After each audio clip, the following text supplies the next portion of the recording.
민호는 아침 햇살이 스며드는 작은 베란다에서 따뜻한 차 한 잔을 들고 있었다. 70세가 된 그의 얼굴에는 세월의 흔적이 깊게 새겨져 있었지만 여전히 온화한 미소를 잃지 않았다. 은퇴한 지 벌써 5년이 흘렀지만 이 작은 시골 마을에서의 생활은 그에게 진정한 평화를 선사해 주었다. 마을은 여전히 조용했다. 새들의 지저귐과 멀리서 들려오는 트랙터 소리만이 정막을 깨트릴 뿐이었다. 민호는 이런 평온함이 좋았다. 서울에서의 바쁜 직장 생활이 마치 다른 사람의 인생 같았다. 민호 씨, 안녕하세요. 이웃집 할머니인 순자 씨가 손을 흔들며 지나갔다. 민호는 웃으며 인사를 받았다. 이런 소소한 일상의 인사도 그에게는 소중했다. 그런데 오늘따라 뭔가 이상했다. 순자 씨의 표정에 묘한 그림자가 드리워져 있었다. 평소보다 서둘러 지나가는 것도 그랬고 뒤를 몇 번 돌아보는 것도 이상했다. 점심 무렵 민호는 마을 중심가로 산책을 나갔다. 작은 슈퍼마켓 앞에서 몇몇 주민들이 모여 수군거리고 있었다. 또 김씨네 고양이가 사라졌대요. 그게 벌써 이번 달에만 3번째야. 이상하지 않아요? 우리 집 빨랫줄에서도 속옷 몇 벌이 없어졌어요. 누가 가져갔는지. 민호의 발걸음이 저절로 느려졌다. 마을 사람들의 대화가 귀에 들어왔다. 어젯밤에 이상한 소리 들었다는 사람도 있고. 무슨 소리요? 발걸음 소리 같은데 새벽 3시쯤에. 그런데 누군지 모르겠더라고요. 민호는 고개를 갸우뚱했다. 이런 일들이 연달아 일어나는 게 우연일까? 그동안 이 마을은 문단속도 하지 않을 만큼 안전한 곳이었는데 저녁이 되어 집으로 돌아온 민호는 문득 이상한 느낌에 휩싸였다. 현관문 앞에 낯선 발자국이 있는 것 같았다. 자세히 보니 자신의 것과는 다른 크기였다. 누가 왔었나? 하지만 아무도 찾아온 기억이 없었다. 민호는 조심스럽게 집 안으로 들어갔다. 모든 것이 평소와 같았지만 왠지 모르게 누군가 자신의 집을 들여다본 것 같은 기분이 들었다. 밤이 깊어지자 민호는 침대에 누웠지만 쉽게 잠들 수 없었다. 창밖에서 들려오는 바람 소리가 평소보다 으스스하게 느껴졌다. 그리고 그때 희미하게 들려오는 발걸음 소리. 민호는 귀를 기울였다. 착각이겠지. 하지만 소리는 분명히 있었다. 그것도 자신의 집 주변을 맴도는 듯 했다. 민호는 조용히 일어나 창문으로 다가갔다. 커튼 틈으로 밖을 내다봤지만 아무것도 보이지 않았다. 그런데 그 순간 가로등 불빛 아래로 희미한 그림자 하나가 지나가는 것을 봤다. 분명히 사람의 실루엣이었다. 하지만 누구인지는 알 수 없었다.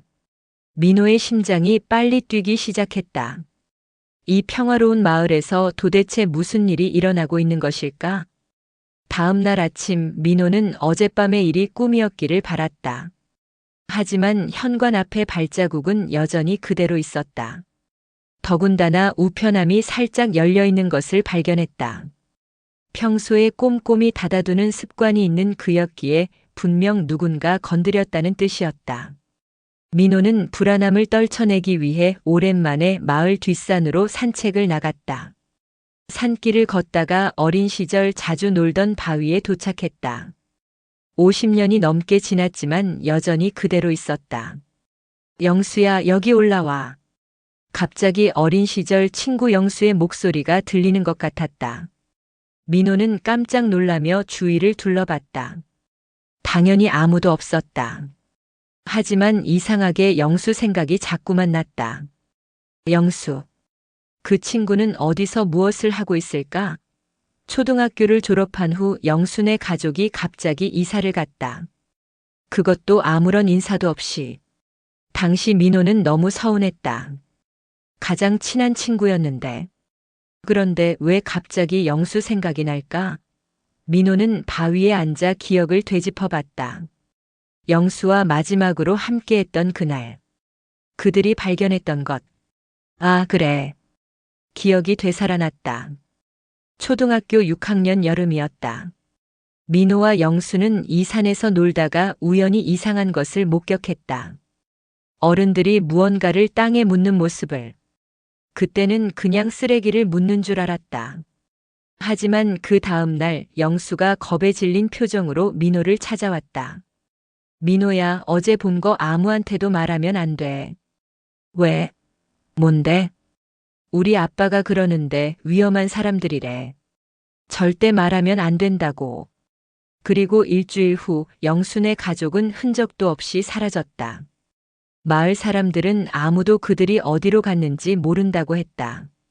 심지어 영수 아버지가 다니던 회사에서도 갑자기 그만뒀다는 말만 있을 뿐이었다. 민호는 등골이 서늘해지는 것을 느꼈다. 50년 전의 기억이 지금의 이상한 사건들과 관련이 있는 것일까? 그날 저녁 민호는 옛날 사진첩을 뒤졌다. 영수와 함께 찍은 사진을 찾다가 한 장의 사진에서 멈췄다. 마을 체육대회 때 찍은 사진이었는데 배경에 낯익은 얼굴이 보였다. 이 사람은, 사진 속 남자는 당시에는 젊었지만 지금도 마을에 살고 있는 이장 박 씨였다. 그런데 그의 표정이 유독 어두웠다. 다른 사람들은 모두 웃고 있는데 혼자만 심각한 표정이었다. 민호의 머릿속에서 퍼즐 조각들이 맞춰지기 시작했다. 그날 산에서 본 어른들 중 한 명이 박 이장이었던 것 같았다. 50년 전의 일이라 확실하지 않았지만 그 건장한 체격은 기억에 남아 있었다. 그런데 왜 지금 이런 일들이 일어나고 있는 것일까? 혹시 누군가 그때 묻힌 것을 찾고 있는 건 아닐까? 민호는 심장이 빠르게 뛰는 것을 느꼈다. 평온했던 마을의 그림자가 점점 짙어지고 있었다. 며칠 후 아침 민호는 현관문을 두드리는 소리에 잠에서 깼다. 시계를 보니 아직 7시였다. 이른 시간에 누가 찾아온 것일까? 문을 열자 40대 중반쯤 되어 보이는 낯선 남자가 서 있었다. 깔끔한 정장 차림에 예의 바른 미소를 짓고 있었지만 어째서인지 민호는 묘한 불안감을 느꼈다. 민호님이시죠? 안녕하세요. 저는 김성민이라고 합니다. 남자는 정중하게 인사했다. 하지만 민호는 이 사람을 본 기억이 없었다. 누구시죠? 어떤 일로? 아, 죄송합니다. 갑자기 찾아와서. 실은 이 마을의 역사를 연구하고 있는 학자입니다. 민호님께서 이 마을에서 오래 사셨다고 들어서요. 민호는 의아했다.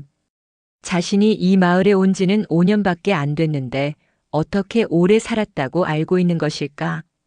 아니요, 제가 여기 온 지는 얼마 안 됐는데요. 아, 그런가요?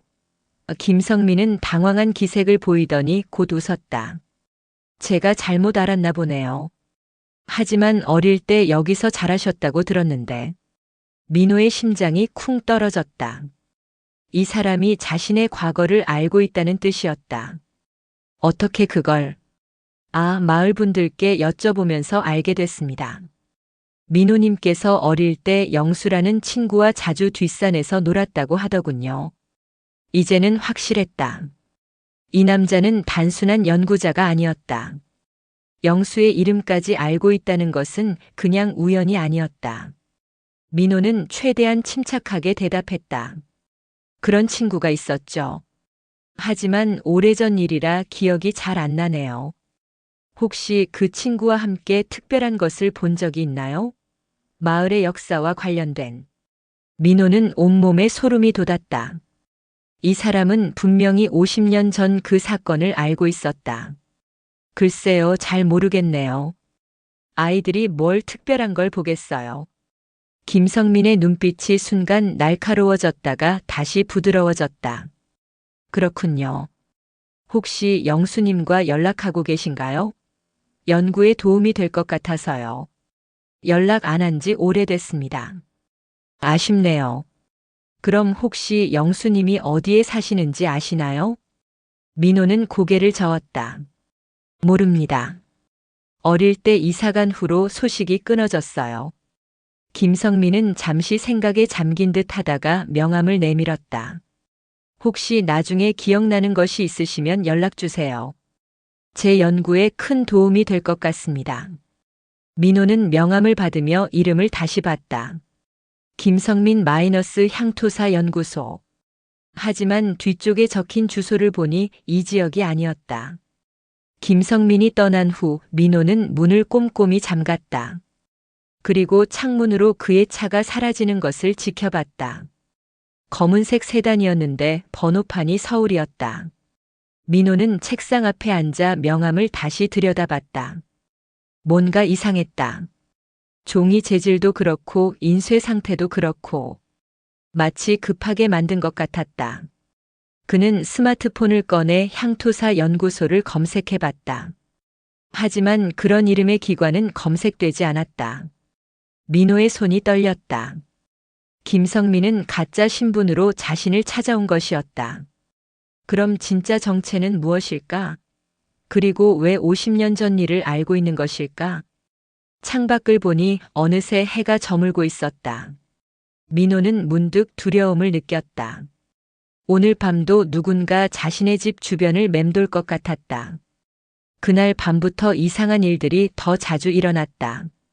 새벽 2시쯤 되면 집 주변에서 발걸음 소리가 들렸고 아침에 일어나면 화분이 미묘하게 옮겨져 있거나 우편함이 열려 있었다. 민호는 잠을 제대로 이루지 못했다. 매일 밤 귀를 기울이며 밖의 소리를 듣고 있었다. 그런데 이상한 것은 정확히 오후 11시부터 새벽 4시 사이에만 이런 일이 일어난다는 것이었다. 일주일이 지난 어느 날 아침 민호는 더욱 충격적인 것을 발견했다. 침실 창문에 손가락 자국이 남아 있었던 것이다. 마치 누군가 밖에서 창문을 만지며 안을 들여다본 것 같았다. 이건 정말 심각한 문제다. 민호는 경찰서에 신고해야 할지 고민했다.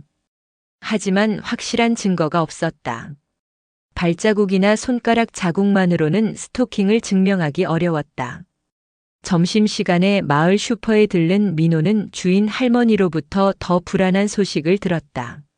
민호 씨, 요즘 이상한 사람이 마을에 돌아다닌다던데 들었어요? 네.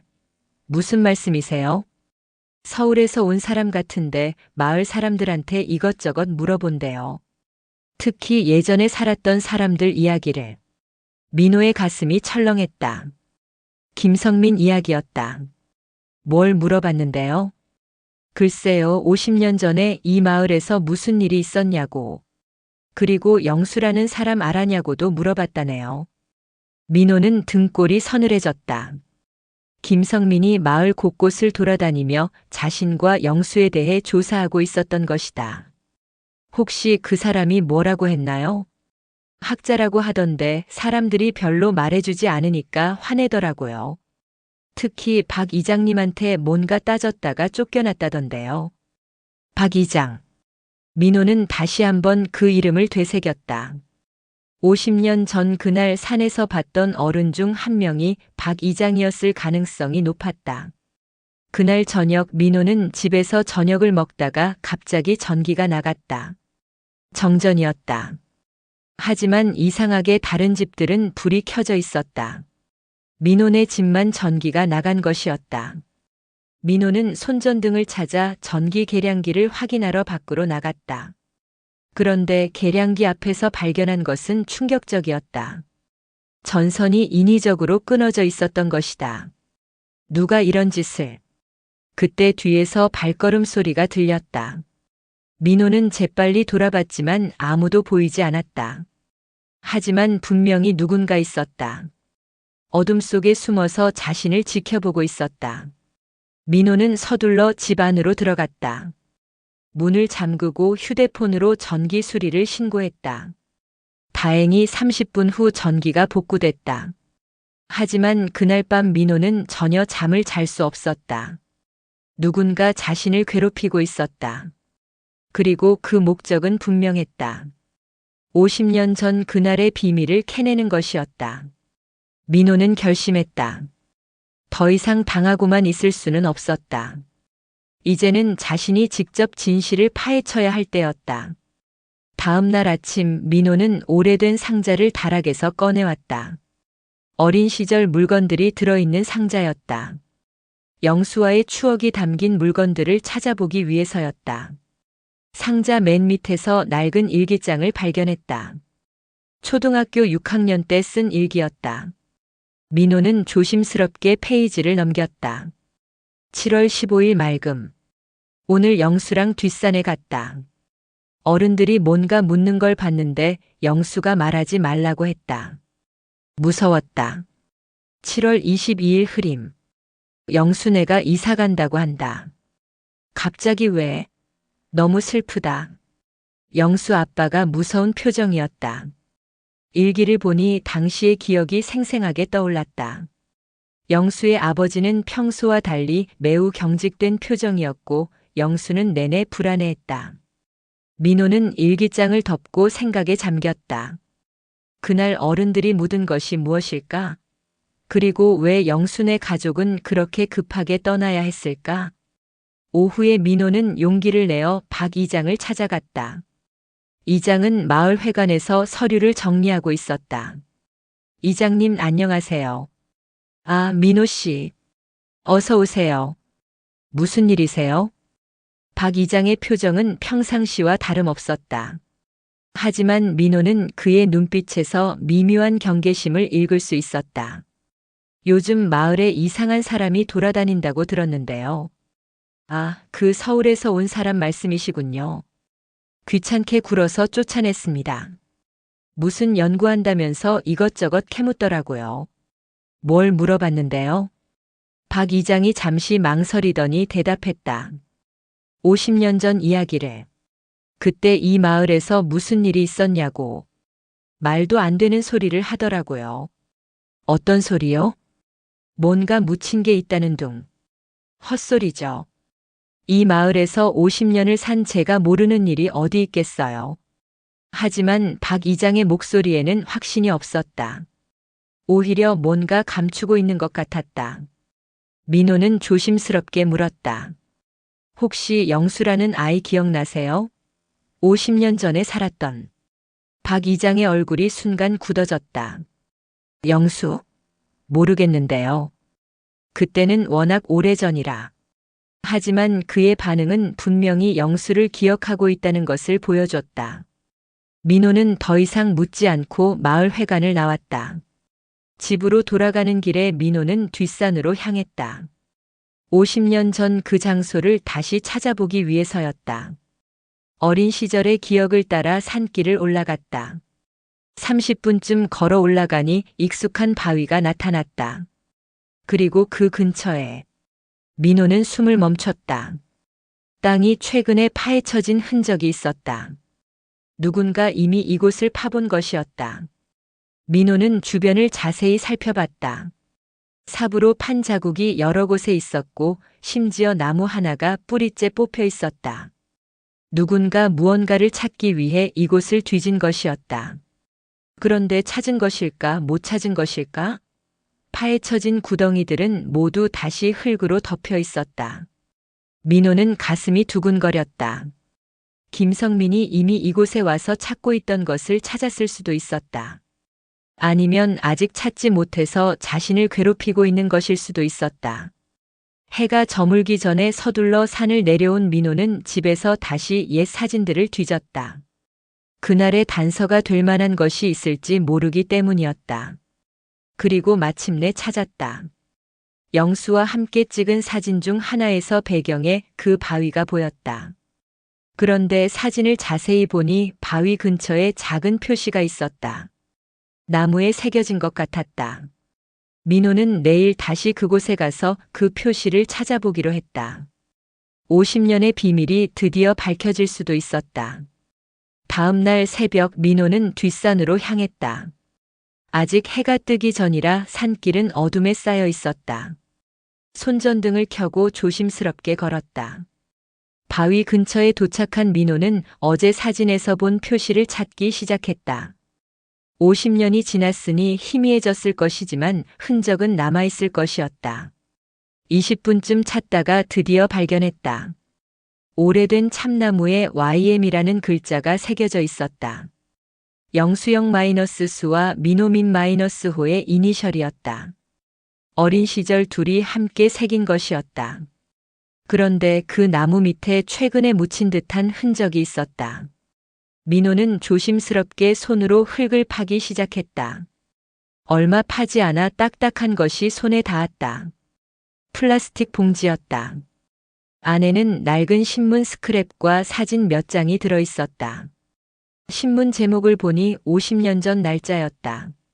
지역 건설업체 대표 실종, 부정부패 의혹 제기 같은 제목들이 보였다. 그리고 사진에는 정장을 입은 중년 남성이 있었다. 민호는 숨이 막혔다. 사진 속 남성이 영수의 아버지였다. 기사를 읽어보니 영수 아버지가 다니던 건설회사에서 부정한 일이 있었고 그 후 실종되었다는 내용이었다. 그런데 더 충격적인 것은 마지막 사진이었다. 젊은 시절의 박 이장이 그 건설회사 간부들과 함께 찍힌 사진이었다. 그럼 박 이장이... 민호가 중얼거리는 순간 뒤에서 발걸음 소리가 들렸다. 민호는 재빨리 뒤를 돌아봤다. 김성민이 서 있었다. 하지만 예의 바른 미소는 온데간데 없고 차가운 표정이었다. 찾았군요. 김성민의 목소리도 차갑게 변해 있었다. 당신이 이걸 묻었군요. 영수가 죽기 전에 마지막으로 한 일이었죠. 자신의 아버지가 왜 죽었는지 진실을 밝히려고. 민호의 가슴이 철렁했다. 영수가 죽었다고요?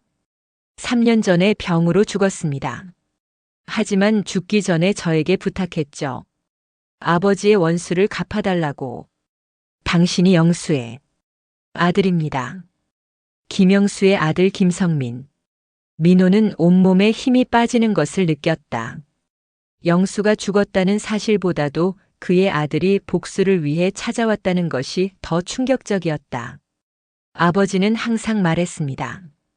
자신의 아버지가 부정을 폭로하려다가 살해당했다고. 그리고 그 증거를 이 산에 숨겨놨다고. 김성민이 민호에게 다가왔다. 당신도 그날 봤잖아요. 박 이장과 그 동료들이 우리 할아버지를 죽이고 묻는 것을. 민호는 기억을 되짚어봤다. 그날 밤 어른들이 묻은 것이 사람이었다는 말인가? 아, 아니에요. 우린 그냥... 거짓말 마세요.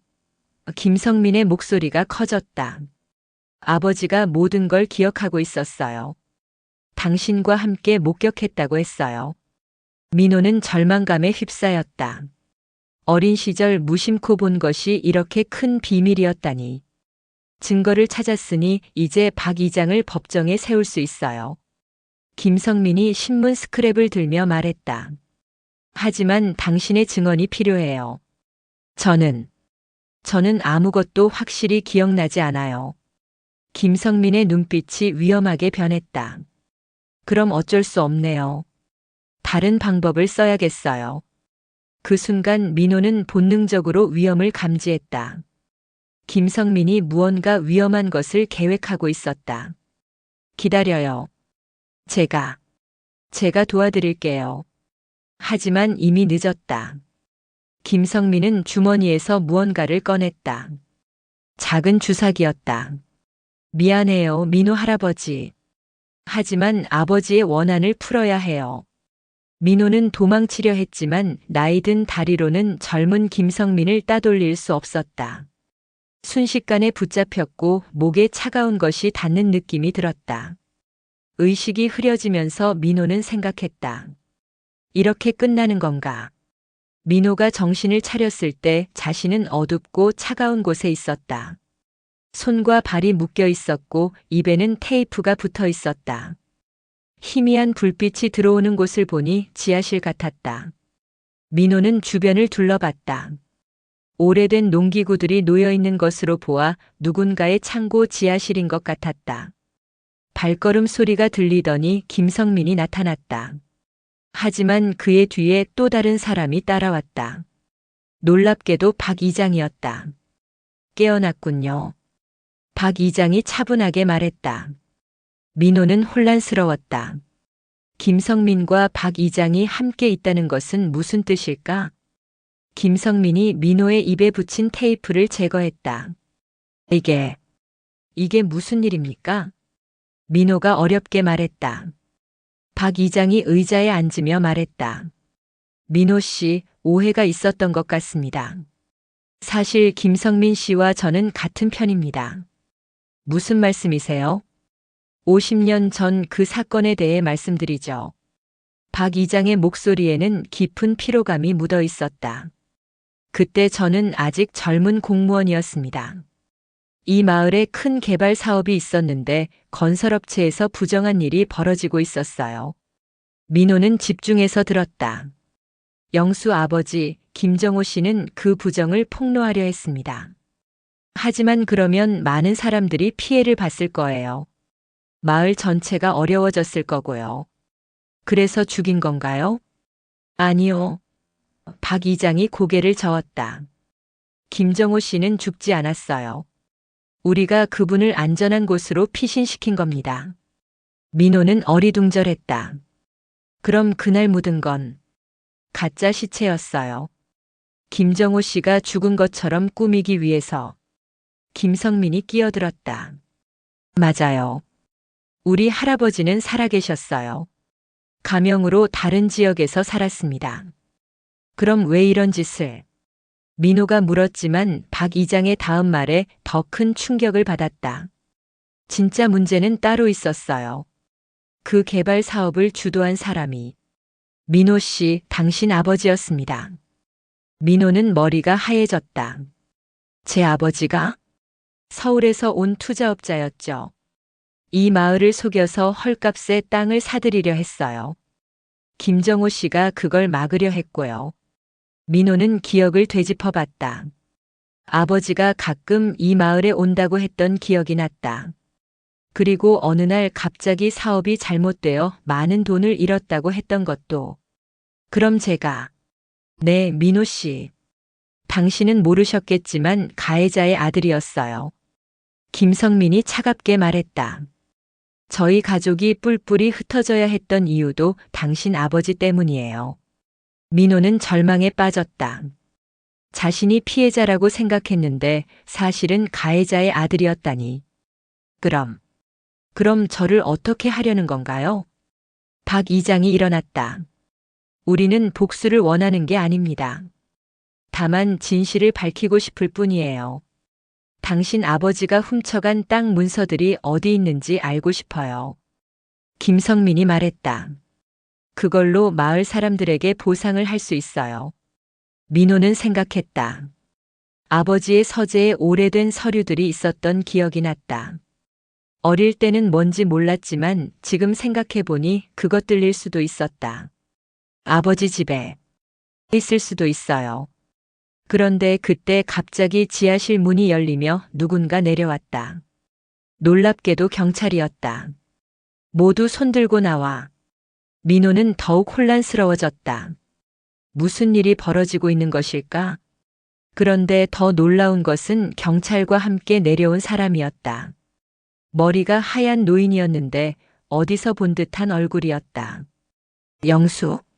민호가 떨리는 목소리로 말했다. 오랜만이야, 민호야. 50년 만에 만나는 어린 시절 친구. 하지만 상황은 전혀 기쁘지 않았다. 경찰서에서 모든 진실이 밝혀졌다. 김성민은 정말로 김영수의 아들이 맞았다. 하지만 그가 말한 할아버지 이야기는 거짓이었다. 김정호는 실제로 50년 전에 죽었고 그를 죽인 것은 민호의 아버지와 그의 동료들이었다. 박 이장은 그 사실을 알면서도 증거인멸을 도왔던 공범이었다. 젊은 시절의 실수를 평생 후회하며 살아왔지만 진실을 밝힐 용기는 없었다. 그리고 영수는 살아있었다. 가족과 함께 안전한 곳으로 피신한 후 가명으로 살아왔다.